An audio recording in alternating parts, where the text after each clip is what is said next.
Cabomba is a nationally listed pest species, so it's what they call a weed of national significance, and that's because of its potential to infest and invade all waterways in the subtropics to the tropics.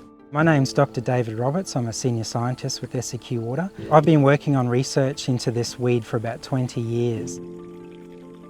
So it's a plant from around the Argentina area, that's where it grows naturally. But unfortunately it was such a pretty plant that it was brought into the country as an aquarium plant, and somehow it escaped aquariums and got into our waterways. And some of our lakes were the first places that it was discovered in the country. It's so great to be at this point we're at now, which is an approved biological control agent, which is the cabomba weevil that we're culturing in these tubs. This is the weevil nursery, definitely. It's good to see that we're actually working on something that is a first. It's been given us a bit of pride in actually putting this together for Seqwater and with the assistance of CSIRO. So managing cabomba is quite a big process. Having the biocontrol weevil will assist us in better managing cabomba in some of our high-risk areas. So we've got a number of high-risk areas across all of our storages where management of weeds poses a greater risk. So we'll be looking at those areas closely moving forward and seeing how the weevil's responding, and also managing the biocontrol facility that we've set up over there at Cabomba.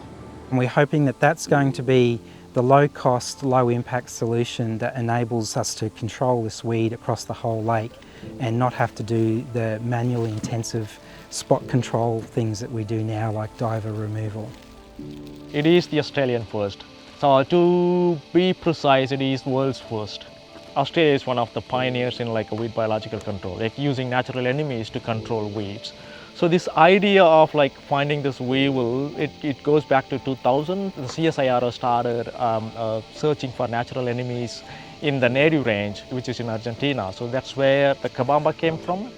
So that's where the survey took place to look for natural enemies of cabomba. One thing that we have to make sure is they are specific only to cabomba, doesn't eat or develop on other native plants. It's been fantastic working with Seqwater because it's one of the few projects where we are closely working with the end users. I think this project of the cabomba weevil release is a really good example of Seqwater being able to invest in research, because it's through sometimes quite long timeframes of sustained effort that we find these innovative solutions to problems that we don't have solutions for.